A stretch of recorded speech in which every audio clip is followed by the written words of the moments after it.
think the centre-half issue, not signing a centre-half in the summer, just gone, is the reason why I think ultimately City will lose the title this year. Because if they basically had bought, if they had strengthened, if they'd been in, for example, for Maguire, then Maguire would have made them so much stronger. They wouldn't have conceded so many goals and they would be so much closer to Liverpool. But as it is, I'm convinced that Liverpool will go on to win the title.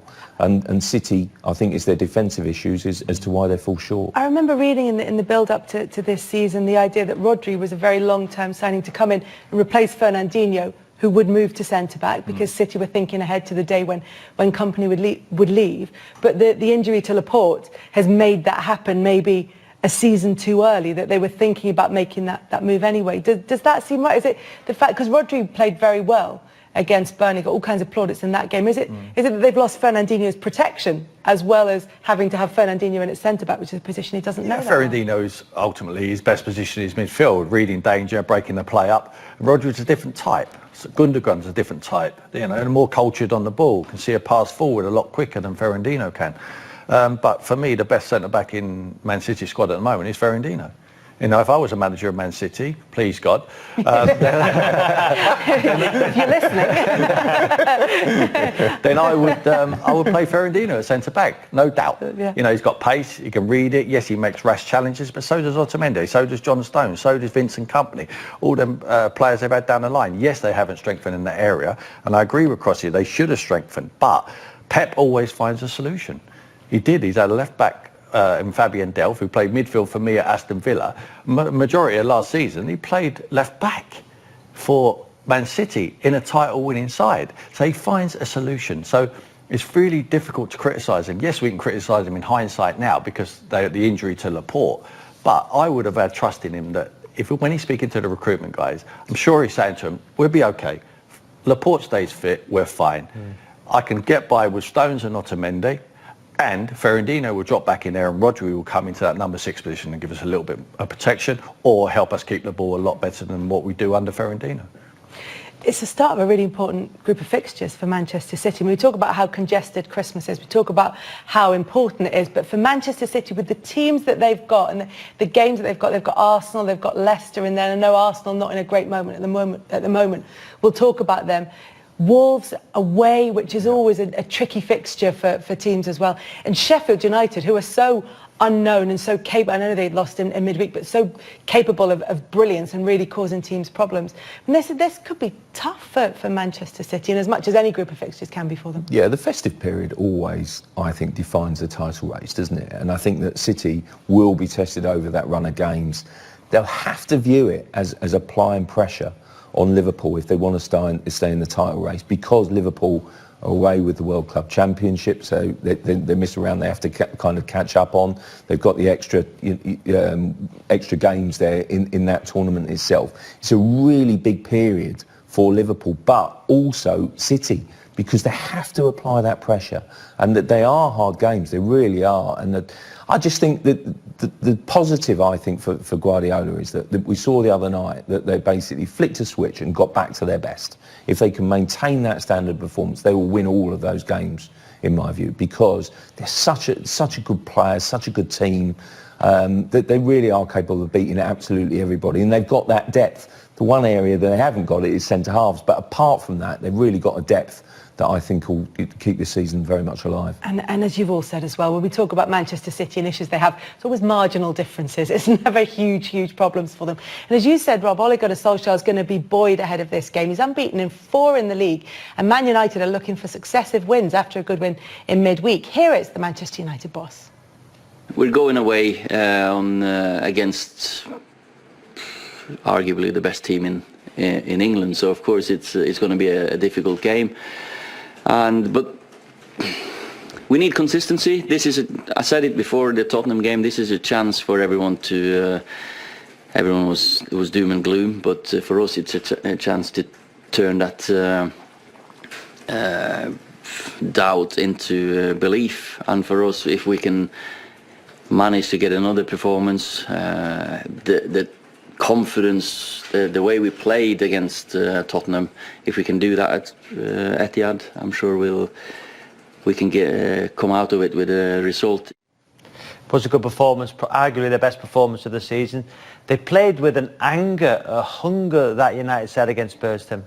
I think so. I think there were certain players there who didn't get a fair crack at the whip under Jose and had a point to prove. I think Rashford is one of them. He looked like he had the needle from the start and really wanted to prove a point, and he got a great opportunity to, didn't he, early on. I mean, their pace caused Tottenham problems all the time, and him cutting in from that left-hand side, which is his favoured position, was a real threat, and they pushed Tottenham back. I mean, this was a wonderful strike from Dele Alli. It was all made by this touch. We have to give him the credit for that, and fantastic 4-in-4 now for Dele, who looks a different player. When you've got players like Daniel James and Rashford and Greenwood running at you all of the time, picking up momentum and getting at you, there's always a chance you're going to give a penalty away. And Marcus took this very well, wasn't happy with the run-up. I thought he would just put his foot through the ball, but he looked more confident than anyone in the stadium. Fantastic. And he was the one who you're alluding to there, Rob, who really had a point to prove for me. So just say if Martial's fit, because there's rumours he might be fit, might go on the bench. You play Marcus Rashford. You're in that Man United dressing room. You're the manager. What are you saying to Rashford to get at Otamendi, to get at Fernandinho, or stay out the left-hand side and cut inside? Cut inside. I don't go with Martial anyway. I play Greenwood. I think he's done enough. I think he's an exciting talent. Doesn't look like he cares about anything. Looks like he's playing in the park with his friends. I think Martial's a little bit worried about the opposition. I think to get anything out of this game, Ollie has to be brave. He has to leave them free up the field somewhat. Yes, they have to track back at times. But the weakness of Man City is defensive. Sean Dyche never gave him a problem because Barnes was left on the bench. He played Chris Wood up front on his own. No support. Midfield areas never got close to anyone. So the back players of Man City were never really put under pressure. These three, with the pace they have, if they can pick up the ball and they can run at Man City's defence, they will cause them problems. It's just getting enough of the football, though. That's their problem. Yeah, you don't get the impression that Ole Gunnar Solskjaer is ever going to put out a sort of conservative team. He's going to take advantage of what their assets are, which is sort of try and attack Manchester City and take advantage of their weakness. We've said about Ole's results against the Big Six, you know, as an interim manager, and this season. Chelsea, the 4-0 win. Spurs, they beat midweek. Leicester, they beat 1-0 at home. You know, Liverpool, the only team to take points off. So in those big games, he finds something as a manager, and the players do. He does. And I remember going to that game against Leicester, and it seemed to me in that game, before that game, he was under equal scrutiny, equal pressure, as he was against Tottenham, for example. But they just found a way to almost steamroller the opposition. They never let Leicester play or get going. They really didn't. It was one of the most poorest performances, really, unimpressive performances from Leicester that we've seen this season, because they just never allowed them to get into their rhythm. They worked so hard, they closed them down so effectively.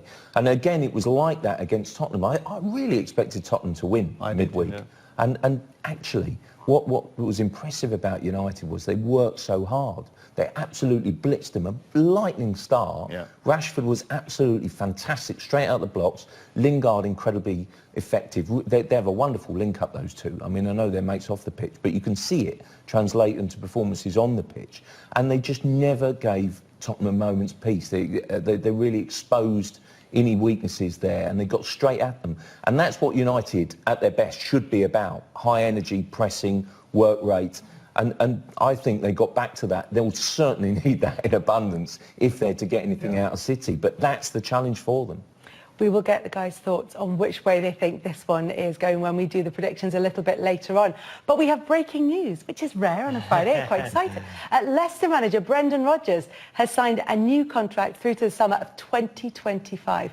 The Premier League club announced this earlier, and they tweeted this about Brendan Rodgers. Obviously, the side in second place in the Premier League table. Leicester City delighted to confirm that manager Brendan Rodgers has signed a new contract. They are in second place in the table. They've got a strong case for being Liverpool's main challengers to win the Premier League title this season. They've already done it in surprise circumstances, but they will be hoping, of course, that they can mount an even more serious challenge as the season pans out. They're 3 points clear of last season's champions Manchester City, who broke all sorts of records that season and the one before. And you can understand, with all the speculation over his future, with everything that was said about him being linked to Arsenal, maybe he talked about there being a buyout clause in his contract. You wonder if that's maybe gone in this new contract. And then the second day said, I'm not going anywhere. And now he signed a new contract.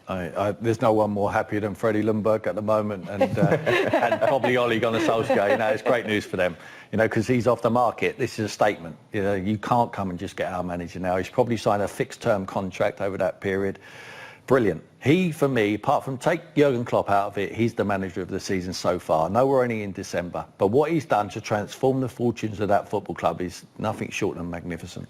As a club, what do you think, Rob?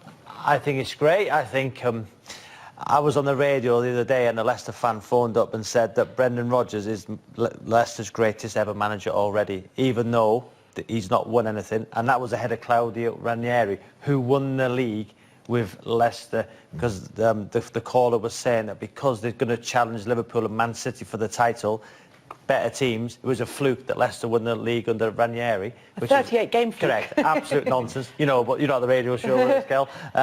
But that's how highly some Leicester fans rate Brendan Rodgers, and it's a great news for Leicester. Yeah, it's brilliant. I mean, it is Arsenal's interest, let's be honest. Leicester